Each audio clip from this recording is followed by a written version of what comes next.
Hey everybody, welcome back around to the Blog and Grill. I am your host Doug here with your video blog for October 8th, 2014. A great blog planned for you today. We'll go to the MLB playoffs. We'll check our Heisman update. But first I want to do some NFL talk, and the first thing I want to get to is an update on the Adrian Peterson case.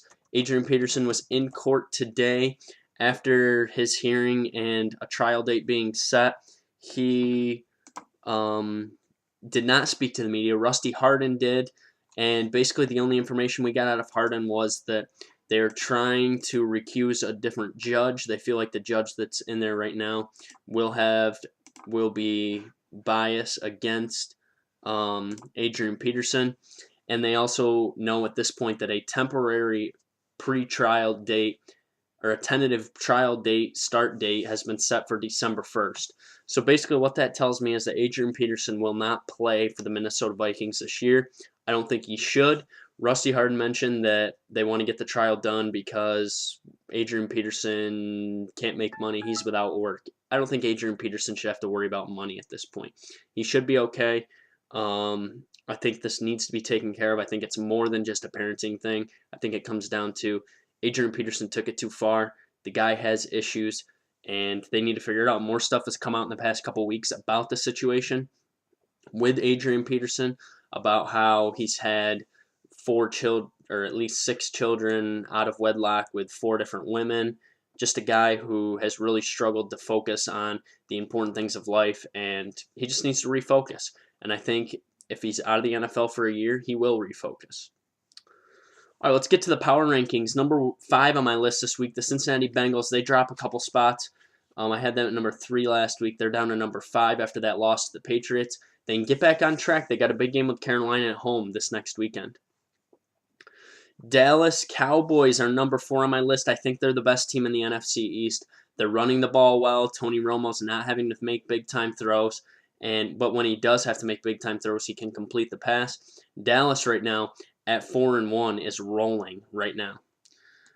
Number 3, San Diego. San Diego's in at 4-1. I think Phillip Rivers could be a possible MVP candidate right now. The defense is playing well, and it's going to be interesting in that division if what they can do with Denver and Kansas City.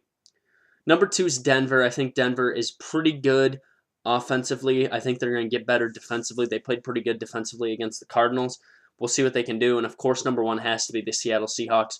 Russell Wilson playing solid football, not turning the ball over. Marshawn Lynch running the ball. That secondary is still probably one of the top secondaries in the league, and if not the top secondary in the league. And they're just playing well. They showed that they can go and play on the road. Had a lot of penalties, but they still played pretty good. All right, time for our Heisman Watch update. And this Heisman Watch has now been basically expanded to 5 teams or 5 players. And coming in number 1, still Marcus Mariota. 14-11 yards-wise, 15 touchdowns, 3 rushing touchdowns, still has no picks. He's completing over 70% of his passes, and he still has the highest quarterback rating at 202.4. Coming in at number 2 is now the Mississippi State quarterback, Dak Prescott.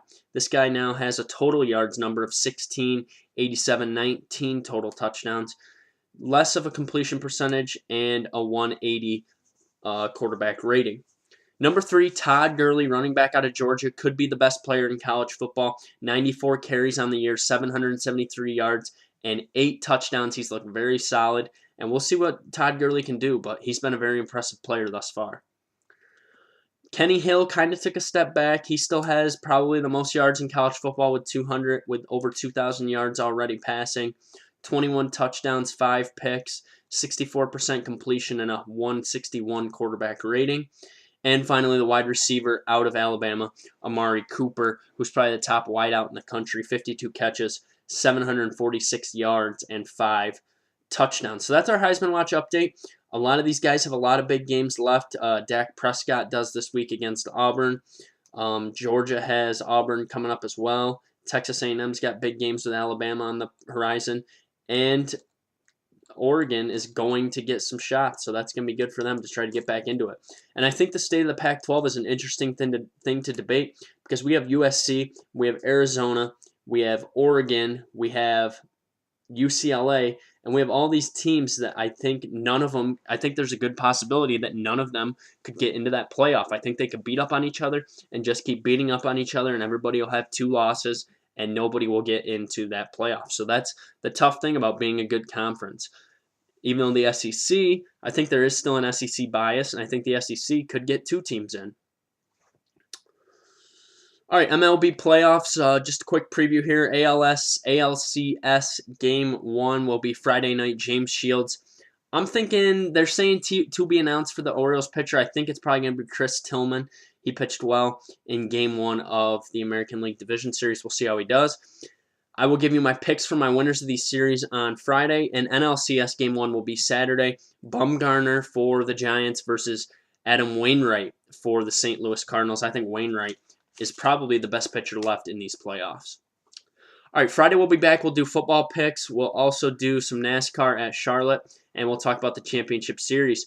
Check me out, sportsmindednews.com. My man James Williams, JHW reporter on Twitter. Also follow me on Twitter at YankeeBaller415. You can comment, question, subscribe to my page.